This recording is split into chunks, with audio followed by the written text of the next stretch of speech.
Ironically, we'll begin with Faith in Leesburg, Florida. How are you? Good. How are you? Fine. Pretty good. Thanks What do you for got calling. for us? Yeah, I was wondering, I'm a theist, and I wondered if you believe that Jesus actually existed. So I don't know, is my answer. I don't have a big problem with the idea that there may be some real person at the core of this. There's been a lot of scholarly debate on the subject in recent years. I have a friend, Richard Carrier, who's going to be releasing a book that uses Bayesian analysis of history to try and give us a better answer, try and calculate the probability that he actually existed. I'm far less concerned with that because even if he did exist and this was real, we still then have to say, okay, how accurate is the record of his supposed words and deeds? And then we have the question of, well, was he actually a god? You know, are these things that he said, even if we have them accurately, are they then true? So it's layers upon layers. And the only reason, you know, for example, if you look back at like Socrates and Plato, does it matter if they existed? Because their words stand and fall on their own merit. And that should be true for anybody and anything. And the only reason that this is different is because if he didn't exist, then the claims that, of course, he was God fall away right off the bat. So that's the only reason why it's really important whether or not he actually existed. Yeah. Well, now also, you know, he was crucified and rose from the dead, and hundreds of people saw him after he raised from the dead. How do you prove that? Yeah, see, that's a problem because the source, again, we get back to sourcing your historical materials, right? You know, Right. What you have a particular passage in a holy book that makes claims about what eyewitnesses saw, what eyewitnesses didn't see, but what sort of verification can we apply to any of that? It doesn't seem like there's much. The analogy that I've used before on this is there are living, breathing people right now that you can go talk to who will tell you about their alien abduction story. I mean, this is happening now and has been happening for years. People are coming forward saying, this happened to me. And you can actually talk to them and interview them. I don't believe that they've actually been abducted by aliens. Most people don't. And yet, if you take that story and move it back 2,000 years to where now we can no longer talk to these people at all, and all we have is anonymous hearsay accounts, how does that make the story more believable? To me, it makes it even less believable. So if I don't have a good reason to think that people that I've actually could meet and talk to have been abducted by aliens, then I certainly don't have a good reason to believe an anonymous account of a bunch of unnamed people that we can't talk to claiming to have seen somebody rise from the dead. And it is an extraordinary claim, too. I mean, we're talking about, the basic question is, what is more reasonable to believe given the evidence we have? That at this point in history, one human body did something that no human body had ever done before or has ever done since, or that that these are stories about a possibly a possible actual historical figure, but that were then later on mythologized, fictionalized, mythicized, which is a thing that happened back then. We do know from reading other historical texts. I've read a lot of histories, for example, just ancient Roman histories written at the time, translations from the ancient texts, where the writers then were talking about popular beliefs concerning Roman emperors or Roman generals. The soldiers would actually believe in omens. You know, if an eagle flew over the camp or something like that, then they sincerely believed that this was the gods favoring their general and that the battle that day would go their way. So we know that people thought this way back then. They had these magical, mystical beliefs. It's not surprising that such stories, if Jesus was a figure who did some of the things that he has claimed to have done, that the people who believed in him and supported him would have just come up with such beliefs and tales themselves. That's not unusual. And it seems a much more plausible explanation than, no, a dead body actually came back to life. Yeah. So I see what you're saying. I don't agree. I believe that he really was crucified and did raise from the dead. But I wanted to point out today was Epiphany, and the first reading was from Isaiah, which talked about the rulers of the earth will bring gold and frankincense. That was written 750 years before Christ's birth. Are you talking about the Messiah? Yeah. Well, all I'm saying is, actually, it was written 750 years before Christ's birth. Just a second, Faith, hang on, just a second. Actually, the Jews don't agree with you that that was written about the Messiah or that it was fulfilled. You say you disagree and that you believe he actually, was crucified and died and rose again. Mm-hmm. And I'm wondering why you actually believe it, because the why is the important part. It's probably more important than what you actually believe. Okay. Do you believe that the Holocaust really existed? Yes. Okay. There are people that we come from Chicago, and there's a professor at Northwestern University in Chicago who wrote about how the Holocaust never happened. Yes, that was just all made up. There are Holocaust deniers. Unfortunately for them, we have a really good record, including survivors that rebut them. Yes, and you have all the survivors that you can talk to. Wait! You have the followers of Christ and their successors, and no, you on don't. for. You have the. You do realize the Gospels are anonymous, right? And that we can't go talk to any of those people, right? Who cares who wrote them? I would agree. The point is that those exist, and the apostles of Christ had successors that continued on and wrote, and the history, it's been going on for 2,000 years now. Well, that's not evidence, that's anecdote. Yeah. That is, that you're basically saying that because this claim has been tenacious and lots of people have believed it, that it's believable, and that's simply false. Well, again, and it comes back to the quality of evidence. Remember what I mentioned before. Holocaust deniers are going against a vast body of very easy to confirm evidence. And by the way, the Holocaust, natural event, no appeals to the supernatural. It's very, very different from the idea that there was this person who lived and performed miracles that violate the natural order and then rose from the dead. Then not all claims are the same. Some claims are extraordinary and require extraordinary evidence. And by the way, if it turns out that there wasn't a Holocaust, that we have been duped by something, so what? My eternal life is not in any way dependent about whether or not I'm correct about the Holocaust. Mm-hmm. See, it comes down to this. Let me try to put some of this in context, so maybe that you'll sort of understand where we're coming from on it.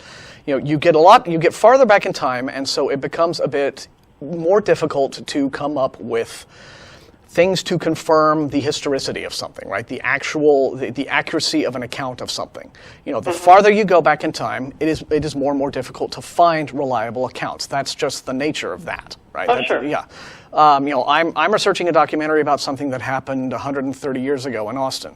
Very difficult to find sources. The farther you go back, if I were to go back 300 or 400 years to some other, I would have a whole lot of work to do to find reliable sources.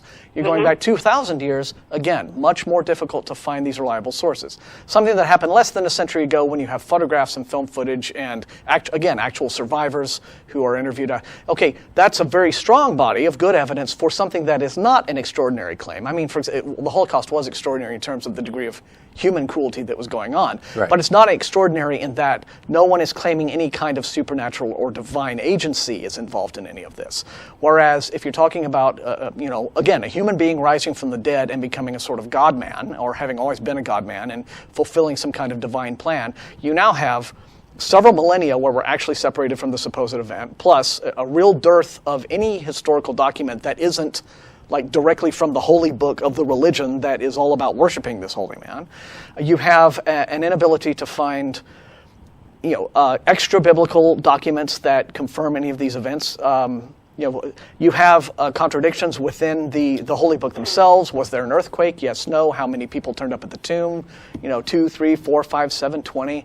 The Gospels themselves are very inconsistent on how they talk about the resurrection, how they describe the events. So again, just to get to the facts of things, it's a whole heck of a lot more difficult. So, you can't just look at something that happened 50, 60, 70 years ago and say, this is on an equal footing of something that supposedly happened not only 2,000 years ago, but also had magic supposedly involved. And see, there's a degree of things, and it's a false equivalence to say. And I'm going to let you respond in just a second. I just wanted one little thing that kind of dovetails onto what Martin was talking about.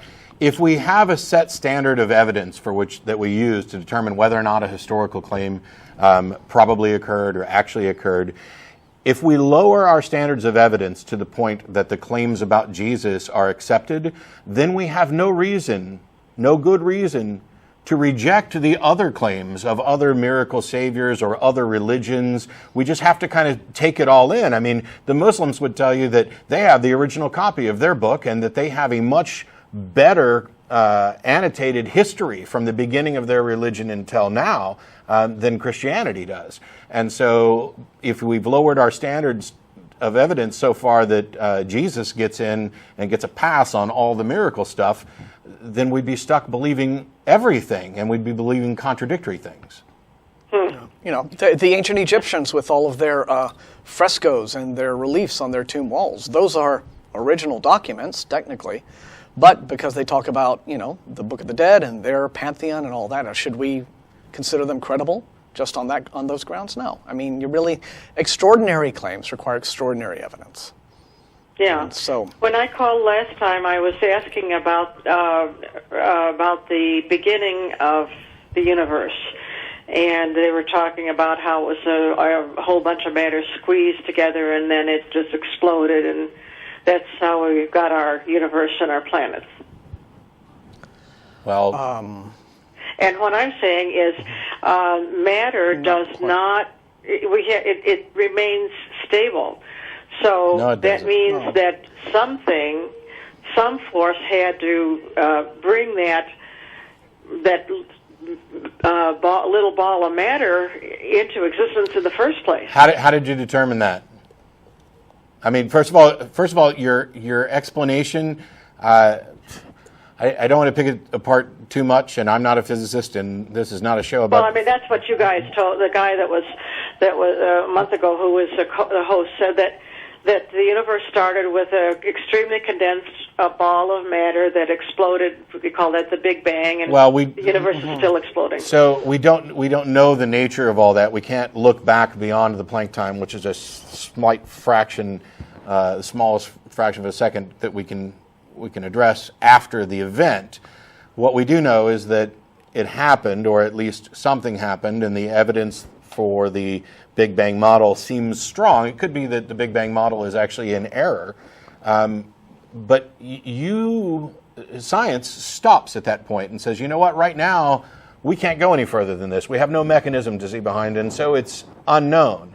And yet you are asserting that there must have been something to cause this, and apparently, although I didn't let you actually get that far, you've concluded that the best explanation for this is God. And I don't know how anybody could say that God is the best explanation when it has no explanatory power. We explain things in terms of other things that we understand, and so trying to solve the biggest mystery in the universe by appealing to a bigger mystery, saying God did it is indistinguishable from saying it was magic. And until you can come up with a way to demonstrate the probability of a God existing that is capable of doing this, then your answer, God created the universe, is fundamentally the same as universe-creating pixies created the universe. They are two... Yeah, but he revealed himself to the Jewish people, and... Why does... okay, you say that. Throughout thousands of years there. You say that, but what's your evidence that he revealed himself to anybody ever? It's in the Old Testament there. Okay, what reason do you have to think that the Old Testament is true, and why has he stopped revealing himself? Who said he stopped revealing himself? I see his work all the time. Well, no, you see things that you attribute to God, but if God were actually still revealing himself, then we wouldn't be having these conversations about the origins of the universe or whether or not Jesus was a historical figure. It would be a settled issue if God was actually revealing himself. I think that there would be no reason for faith if.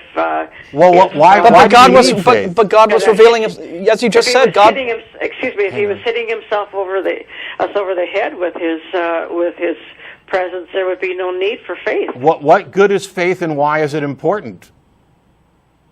What's wrong with God just revealing himself? He revealed himself supposedly, according to you, to the Jews. Yeah, right. So why can't he reveal himself to everybody else? Why are we required to accept it on worse evidence than those people? Well, Christ was God in the flesh. That didn't answer the question, Faith. My Uncle Bernie was also God in the flesh. Yeah. I mean, why is it okay for him to give clear, supposedly concrete evidence to one group of people thousands of years ago and not the rest of us? See, there's an inconsistency in your argument, Faith. You first mentioned that, well, God revealed himself to the Jews, a direct revelation. You believe that's happened, and you have given that as your justification for believing that the Old Testament is valid. But when we ask, well, why doesn't God do his business in the same way today? You say, oh, well, God can't do that because then there would be no reason for faith. So why did the rules change suddenly? Why was eliminating the possibility for faith back then not a problem, but it is now for God? I mean, why would God change his agenda? I really don't know, but that's a very good question. I like that, but it's not. Just think about it. Something I hadn't thought about before. There's another aspect of this, and I'm not trying to paint you in a corner. Do you believe in the devil? Oh yeah. And the devil knows that God exists and lived in heaven for a while, was cast down, and all that. Right. So the devil has absolute confirmation that there is a God and has a good idea of exactly how powerful he is, and yet the devil was free to reject God. So as long as that's a possibility, then there can be no problem with God revealing himself to everybody, because we would all still be free to reject him, as I would. That's a good point. Thanks. Okay. Well, yeah, very good point. Yeah. Well, think about some of this stuff and. Yeah, and the last question that they had typed up, which I'm just going to hit real quick, and we're going to move on to some other callers, was your question about miracles, and it pretty much follows the same route of everything else we've been talking about. We don't have any scientific confirmation of miracles, despite what some people claim. If these things had been confirmed, they'd be front page news. They would be, Nobel Prize winning things. The Templeton Foundation wouldn't have to keep sending money to people to try to prove that prayer works, because they'd be the first ones saying, we've proved it. And yet, curiously, as our ability to investigate the world has increased, the reported supposed confirmation of miracles has decreased. And I find that rather curious, that the more we learn about the universe and how it works, the less God seems to be capable of or willing to do. And I go back to, if a Damascus Road appearance and experience was good enough for Saul, then it should be good enough for all of us. There's no reason the rest of us should have to turn our brains off and rely on hearsay from other people and anonymous people in order to justify believing something. And were miracles... I think it's interesting, though, that what you have is the Catholic Church for 2,000 years has maintained has passed on the information from Jesus and actually from before him. Have they? How accurate is it? Do we have some way of testing? That's the whole point.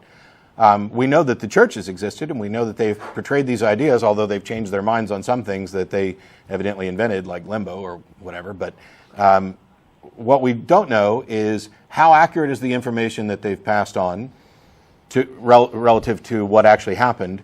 And then there's still, as I pointed out at the very beginning, the secondary question of, is it actually true? The fact that a group of people have believed something fervently for a long time and passed it on is irrelevant, because the truth of a claim isn't impacted in any way by the number of people who believe it or how strongly they believe it. It's rooted in actual evidence, and there simply isn't enough to accept. I mean, these are big claims.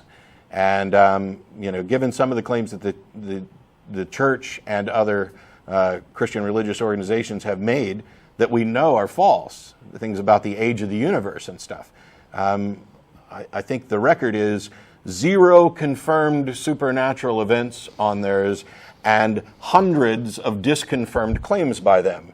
And so my bet at this point is that they're probably wrong about more, and until I have evidence for what they're actually correct about, I don't have any good reason to believe them. Oh, when it comes down to what you're saying sounds very good. I think that that is not correct. There are lots of miracles that hold up, and but that's really a whole different thing. I think the miracles that Christ performed in the recorded in the Bible are amazing things, turning water to wine. And well, sure, they're amazing, but did they happen? Again, when it comes down to miracle claims, I keep thinking about the Roman general and the eagle and all of these things that people believed back then. I mean, yes, we hear about turning water into wine. We hear about walking on water. We hear about all I realize that. Yeah. You know what bothers me is I look at my watch, and I could tell you how that happened to come about. Mm-hmm. Mm-hmm. But you would tell me, no. A watchmaker made it. Oh. Now, you look at the incredible laws that run this universe, and they're very specific. If they were changed to just a touch, we wouldn't be here. You understand that they are... No, wait, I'm not finished. Okay. All right, fine. And how can you look at these magnificent laws and say that there wasn't a lawgiver behind them? I mean, because there's no watch, evidence that that's the way the universe works. You look at a watch. I'd just like to finish this one sentence. You look at a watch and you say a watchmaker made it.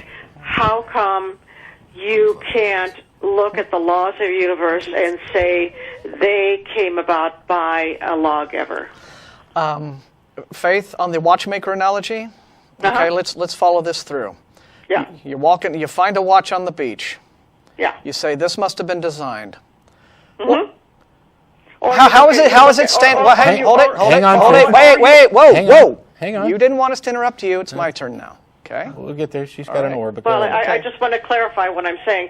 It's just like if you looked at Stonehenge, you know that was... Yeah, we got it. Okay. We understand. We've been doing this for years. We understand what you mean. Okay. Okay. So, in order to determine I've understood it for years too. So in order to determine that you think it was designed, what are you comparing it to?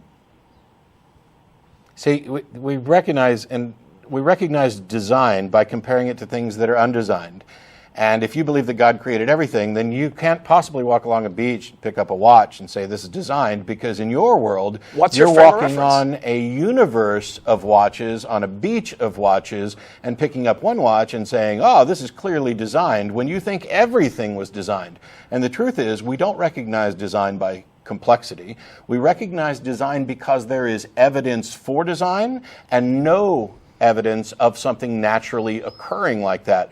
And if we came across evidence that watches were naturally occurring, we'd be in a pickle. But we know that watches are designed because we already know the process by which watches were designed. If you walked onto another planet and were walking around and you found something, how could you tell whether or not it was designed if you have no knowledge of that civilization or if there was a civilization?